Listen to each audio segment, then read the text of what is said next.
Hello दोस्तों, नमस्कार। SM किसी चैनल में मैं आप सब लोगों का दिल से बहुत बहुत स्वागत करता हूं। सो दोस्तों, वीडियो को स्टार्ट करने से पहले जरूर आप लोगों को याद दिलाना चाहूंगा, कल है Saturday and free stock market classes इस चैनल के ऊपर इंपॉर्टेंट लेक्चर अपलोड होने वाला है। तो अगर आपने अभी तक सब्सक्राइब नहीं किया है चैनल को तो कर लेना, बेल आइकन को भी हिट करके ऑल सेलेक्ट करके रख लेना, क्योंकि कल का वीडियो गलती से भी मिस नहीं करना है। बहुत इंपॉर्टेंट वीडियो। चैनल का लिंक ऊपर आई बटन पे, नीचे डिस्क्रिप्शन में, दोनों जगह पे मिल जाएगा।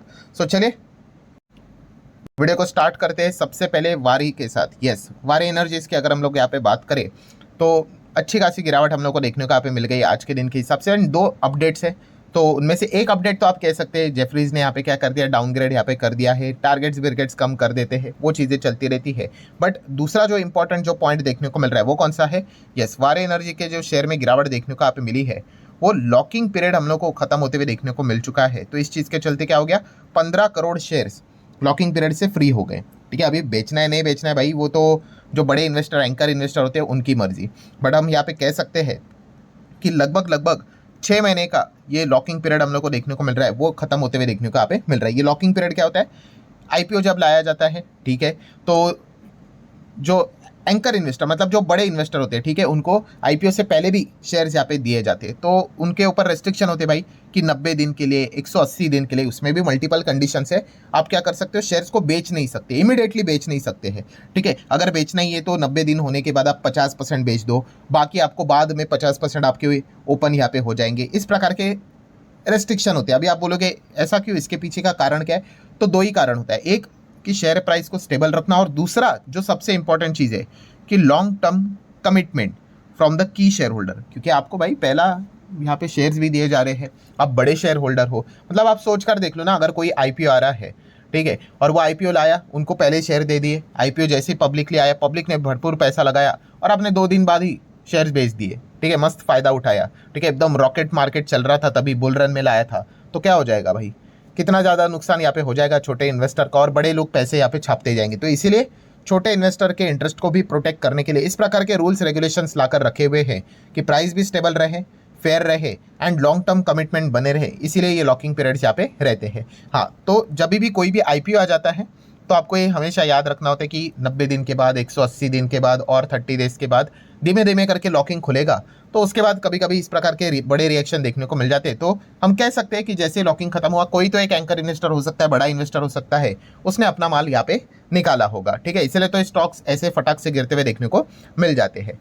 नेक्स्ट अगर हम लोग बात करेंगे वोडाफोन आइडिया, यस, वीआई की अगर हम लोग बात करेंगे तो ट्राई का डेटा आ चुका है। वैसे तो कुछ नया नहीं होता है कि जियो एंड एयरटेल अच्छा परफॉर्मेंस करते हैं, बट वोडाफोन आइडिया की अगर हम बात करें तो सब्सक्राइबर अगेन डिक्लाइन ही हम लोग को होते हुए देखने को यहाँ पे मिल जाते हैं। हाँ, इनका डेटा थोड़ा पीछे पीछे चलता है, अभी फेब का डेटा आएगा, उसके बाद अगले महीने में अप्रैल का डेटा आएगा, बट कहानी अभी भी इंटैक्ट है कि वोडाफोन आइडिया के जो सब्सक्राइबर है वो कम ही हो रहे हैं। हाँ, पेस थोड़ा बहुत कम हो जाता है, इतना हम कह सकते हैं।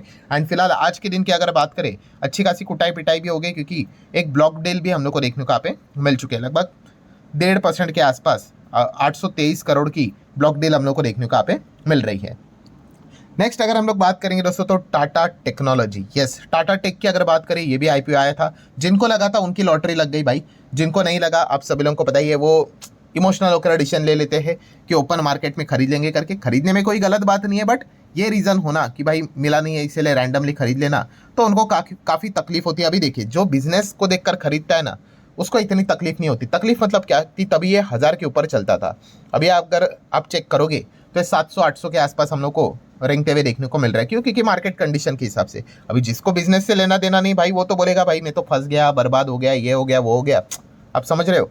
ठीक है, और जिसको बिजनेस की समझ है उसके लिए तो एक अपॉर्चुनिटी कि देखो आपको बिजनेस अच्छा लग रहा था ना, अभी और नीचे आ गया। तो हर एक किसी का अपना अपना खुद के स्टडी के हिसाब से चीज़ें चलती है। बट अनफॉर्चुनेटली हम कह सकते हैं maximum retail investor, 99.9 retail investor, ठीक है, बिजनेस को स्टडी करना पसंद करते ही नहीं है। ठीक है भाई, सो स्टार्ट करते हैं कंपनी के नंबर के हिसाब से। पहले तो कंपनी ने डिविडेंड दे दिए, दो डिविडेंड दे दिए भाई। एक फाइनल डिविडेंड जो है 8 रुपया 35 पैसे, और एक वन टाइम स्पेशल डिविडेंड का भी घोषणा कर दिया भाई 3.55। मतलब इन दोनों को अगर आप जोड़कर देख लो तो टोटल एग्रीगेटिंग डिविडेंड 11 रुपये 70 पैसे का डिविडेंड कंपनी ने दिया है। ऑब्वियसली अभी भी दिया नहीं, इधर इफ लिखा है। इफ मतलब क्या होता है, वो general meeting, annual general meeting है, शेयर होल्डर का अप्रूवल चाहिए, फिर उसके बाद यहाँ पे वो आपके डिविडेंड यहाँ पे मिल जाएगा। अभी ये जो जैसे मार्च खत्म होता है ना, उसके बाद के जो Q4 के नंबर रहते हैं उसमें जो डिविडेंड अनाउंस होते हैं फाइनल वाले, भाई वो काफ़ी लेट मिलेंगे आपको, क्योंकि जनरल मीटिंग बुलानी पड़ती है, उसमें वो अप्रूवल देंगे शेयर होल्डर्स, फिर उसके बाद मिलेगा। तो 2-3 महीना तो उसमें ही चला जाता है, ठीक है। इंटरिम डिविडेंड रहेगा तो फटक से मिल जाता है, कोई शेयर होल्डर के अप्रूवल की जरूरत नहीं होती है, हफ्ते भर में भी मिल जाता है कभी कभी। बट फाइनल डिविडेंड के लिए तो आपको महीने तक रुकना पड़ता है, ठीक है। तो ये पॉइंट आपको पता होने चाहिए। अभी इसके ऊपर भी मैंने वीडियो बनाकर रखा था कि डिविडेंड से रिलेटेड ये इंटरिम डिविडेंड क्या है, फाइनल डिविडेंड क्या है, कौन सा जल्दी मिलता है, कौन सा लेट मिलता है, टैक्स बिक्स क्या होता है। सो वाला वीडियो देखना है, लिंक ऊपर आई बटन पे है। सारी चीज़ें मैंने ऑलरेडी लर्निंग पर्पस के लिए कवर करके रखी हुई है। चलो कंपनी के नंबर्स की अगर हम बात कर ले, फिगर्स तो भाई करोड़ में है। कंसोलिडेटेड नंबर को ही हम लोग स्टडी करेंगे, आप यहाँ पे देख सकते हो। एंड मार्च दिसंबर मार्च का सीक्वेंस देखने को मिल रहा है। मैं जितना बोल रहा हूँ उतना ही ध्यान रखोगे तो भी ठीक रहेगा। टोटल इनकम कितना है भाई, 1343 करोड़, ठीक है। थोड़ा राउंडेड फिगर लेते हैं। 3 महीने पहले कितना था, 1345 करोड़, मतलब क्या फ्लैटिश ही परफॉर्मेंस है। और एक साल पहले 1325 करोड़, मतलब सालाना 25 करोड़। 1325 का कितना हो गया 43, 1343, ठीक है। मतलब ज़्यादा कोई जंप नहीं है सालाना भी। और क्वार्टरली अगर देखा गया 45 43, 2 करोड़ तो कम हो गया है इनकम की अगर बात करें तो, ठीक है। सो एकदम फ्लैटिश परफॉर्मेंस है, आप इनकम के हिसाब से कह सकते हो।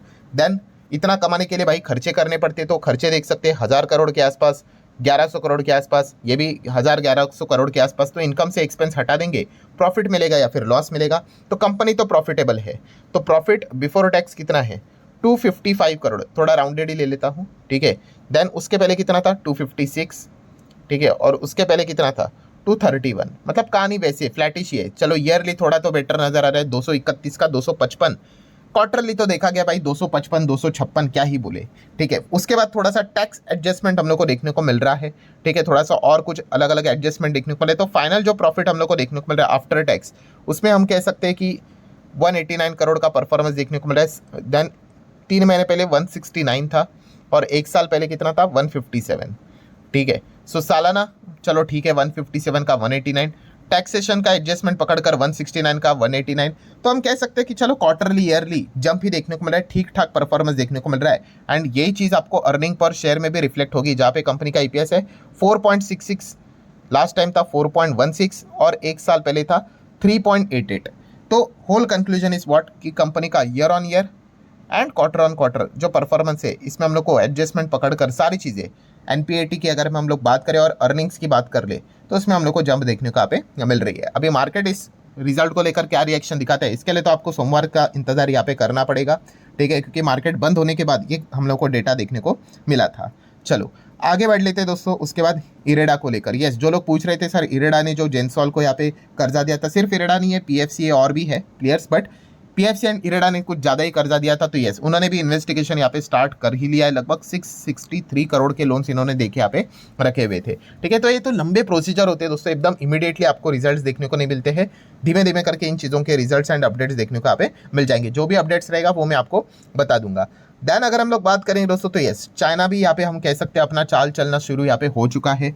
रिपोर्ट्स के जरिए भी बहुत सारी खबरें यहाँ पे सामने आ रही है, जैसे कि आप चेक कर सकते हैं कि चाइना भी क्या कर रहा है कि ऐसी बातें खुसफुस यहाँ पे चल रहे, ऐसी बातें बोली जा रही है कि जो उन्होंने रिटेलिएटरी टैरिफ यहाँ पे लगाया था, किसके ऊपर, अमेरिका के ऊपर, कुछ अमेरिका के सामान के ऊपर वो टैरिफ को रोल बैक कर सकते हैं, हटा सकते हैं, कम भी कर सकते हैं, ठीक है। ऐसी खबरें हम लोग को देखने को मिल रही है। पहले तो बोल रहे थे भाई आखिर सांस तक लड़ेंगे, एंड फिलहाल अभी ऐसा देखने को मिल रहा है। आप देख सकते हैं यूके के भी इसमें जो रिपोर्टिंग यहाँ पे चल रही है, अलग अलग इसमें रिपोर्टिंग जो देखने को यहाँ पे मिल रही है, वहाँ पे भी बताया जा रहा है कि चाइना में exempt some goods, US goods from the tariff, ठीक है। ऐसी चीज़ें सामने आते हुए देखने को मिल रही। मतलब क्या है कि ये भी यू टर्न की तैयारी करते हुए देखने को यहाँ पे मिल रहे हैं। अमेरिका ने भी इनके ऊपर टैरिफ लगाया था, आज भी ये टैरिफ इनके ऊपर भारी भरकम टैरिफ है। बट जो इनका असली जो आत्मा है, कौन सा, इलेक्ट्रॉनिक गैजेट्स, भाई उसी के ऊपर उन्होंने टैरिफ हटा दिया, रेसिप्रोकल हटा दिया, वो 20% वो रख लिया, ठीक है। उससे कोई इतना मतलब फर्क तो पड़ेगा, बट चलो ठीक है यार, 250% से बेहतर तो 20% ही है। सो चाइना भी अभी यू टर्न का प्लानिंग करते हुए देखने को यहाँ पे मिल रहा है, ठीक है। एंड फिलहाल ये जो कॉन्फ्लिक्ट चल रहा है इंडिया एंड पाकिस्तान का, इसमें तो भाई चाइना तो चाहेगा कि भाई ये चलता ही रहे, चाइना तो चाहेगा कि वॉर ही हो जाए, ठीक है, ताकि पूरा इन्वेस्टमेंट उठकर वापस चाइना में आ जाए करके, ठीक है। तो ये बहुत बड़ा मतलब चीज़ें रहती है, बहुत बड़े लेवल की पॉलिटिक्स रहती है। तो ये भी यू टर्न अभी चाइना लेगा कि नहीं, इसी के ऊपर क्वेश्चन मार्क है, बट ऐसे हिंट वो दिखाते हुए देखने को यहाँ पे मिल रहा है। नेक्स्ट बात करेंगे एफआईएसडीएस एक्टिविटीज। जैसे कि पहले वीडियो में मैंने आपको कहा था कि एफआईएस के ऊपर फोकस रखना एक इंटरेस्टिंग पार्ट रहेगा, क्योंकि आज के दिन अच्छी बिकवाली देखने को मिली है। तो इस चीज़ के चलते अगर हम चेक करेंगे तो दोस्तों अच्छी न्यूज़ ये है कि एफआईआई ने कोई नेट बिकवाली नहीं की है, इनफैक्ट बाइंग ही की है 3,000 करोड़, मोटा मोटी आप कह सकते हो, ठीक है। 2,950 करोड़ के आसपास की बाइंग उन्होंने की है। एंड डीआईएस की बात करें तो 3,500 करोड़ की बाइंग, मतलब डीआईएस ने भी यहाँ पे बाइंग कर दी, ठीक है, एंड एफआईआई ने भी यहाँ पे बाइंग कर दी। तो हम कह सकते हैं भाई जो बाजार गिरा था उसके बाद जो एक बाउंस देखने को मिल गया, अब ये एग्जैक्टली पैरामीटर तो किसी के पास भी नहीं होता है कि एग्जैक्टली बाउंस क्यों आया, उसी टाइम पे किसने खरीदा, बट एफआईआई एंड डीआईएस दोनों के ओर से हम लोग को नेट बाइंग देखने को यहाँ पे मिली है। तो इस चीज़ के चलते हम कह सकते हैं जो गिरावट है वो काफ़ी नेट गिरावट हम लोग को कम देखने को मिल गई। मैं निफ्टी की बात कर रहा हूँ, ठीक है। अगर इनके ओर से अगर यहाँ पे प्रेशर अगर होता तो शायद से हमारा निफ्टी आज 400-500 पॉइंट भी यहाँ पे इजीली लुढ़क सकता था। तो चलिए ये एक अच्छा पॉइंट देखने को मिल रहा है। एंड इसी चीज़ के चलते आप देख सकते हैं एफआईआई लगातार बाइंग यहाँ पे कर रहे हैं, अभी भी रुकने का नाम यहाँ पे नहीं ले रहे। ये हमारे मार्केट के लिए एक पॉजिटिव साइन जरूर देखने को मिल रहा है। सो आशा करता हूँ दोस्तों जितने इंपॉर्टेंट पॉइंट्स थे सारे कवर कर रहे हैं। वीडियो हेल्पफुल लगा होगा, चाहो तो लाइक एंड शेयर कर सकते हो। मिलते हैं अगले वीडियो में, तब तक के लिए बाय बाय।